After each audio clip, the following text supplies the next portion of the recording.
Foundation ছাড়া bridal base makeup কিভাবে করবে সেটার টিউটোরিয়াল আজকে তোমাদের সাথে শেয়ার করব। হ্যালো এভরিওয়ান, আসসালামু আলাইকুম। আজকের এই ভিডিওটা খুবই ইন্টারেস্টিং হবে কারণ ফাউন্ডেশন ছাড়া ব্রাইডাল বেস দেখাবো তোমাদের। তো অবশ্যই স্কিন কেয়ার করতে হবে। ফার্স্ট হচ্ছে সুন্দর করে স্কিন কেয়ার করে তোমার চোখে লেন্সটা পরে ফেলবা, আর এটা তোমার ব্যাপার। তুমি মেকআপের শেষেও তুমি লেন্স পরতে পারো, এটা একান্তই তোমার ব্যাপার।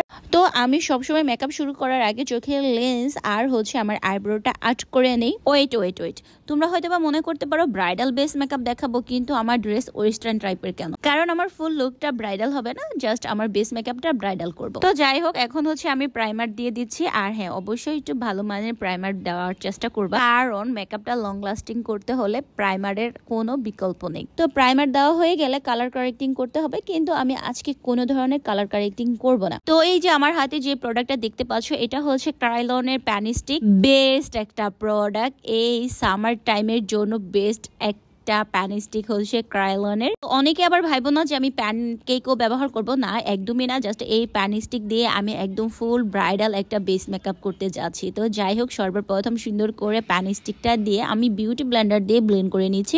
আমার কাছে বিউটি ব্লেন্ডার দিয়ে ব্লেন্ড করতে সব থেকে বেশি ভালো লাগে, তাই আমি বিউটি ব্লেন্ডার দিয়ে ভালোভাবে ব্লেন্ড করে নিয়েছি। কোনো ধরনের যেন আমার এই প্যানিস্টিকের প্রোডাক্টটা ফেসের মধ্যে জমাট বেঁধে না থাকে এবং স্মুথ ভাবে যেন ব্লেন্ডিং হয়। এই ব্লেন্ডিংটা করতে গিয়েই সবাই একটু হচট খেয়ে যায়, কারণ পারফেক্ট ভাবে ব্লেন্ড করতে না পারলে পারফেক্ট বেস মেকআপ কোনো দিনও পাবা না। তো জাস্ট দেখো কতটা ফুল কভারেজ, কারণ আমি হচ্ছে কোনো ধরনের কালার কারেক্টিং করি নাই, কিছুই করি না। তারপরও আমার ফেসের দাগগুলো একদম হাইড হয়ে গেছে। তো আমি পুরো ফেসে হচ্ছে প্যানিস্টিক দেওয়ার পর ফুল কভারেজের একটা কনসিলার লাগবে। আর হ্যাঁ, অবশ্যই ফুল কভারেজের একটা কনসিলার লাগবে, না হলে পারফেক্ট বেস মেকআপ পাবা না। কারণ ব্রাইডাল বেস বলে কথা, অবশ্যই ফুল কভারেজ হতেই হবে। তো আমার হাইলাইট পয়েন্টগুলোতে আমি এই ফুল কভারেজ কনসিলারটা দিয়ে সুন্দর করে ব্লেন্ড করে নিয়েছি। ট্রাস্ট মি, তুমি যত ভালোই ফাউন্ডেশন ইউজ করো না কেন, এর থেকে ভালো রেজাল্ট কখনই পাবা না।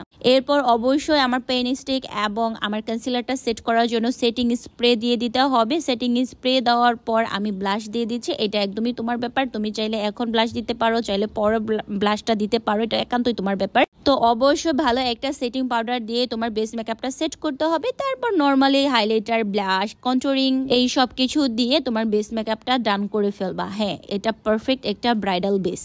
চাইলে তোমরা ট্রাই করে দেখতে পারো, কিন্তু পারফেক্ট একদম ফুল কভারেজ ব্রাইডাল বেস পেতে হলে অবশ্যই ক্রাইলনের এই পানি স্টিকটা ইউজ করতে হবে। কারণ এটা কোনো ধরনের প্রমোটিং ভিডিও না, এটা আমার নিজের টাকা দিয়ে কেনা। এইটা ইউজ করে আমি ভালো একটা রেজাল্ট পাইছি দেখি তোমাদের সাথে শেয়ার করলাম এটার রিভিউ। আর এটা ছিল আমার ফাইনাল লুক। ট্রাস্ট মি, খুবই সুন্দর লাগে এবং খুবই এত স্মুথ লং লাস্টিং বেস পাবা যা কিনা কল্পনার বাহিরে।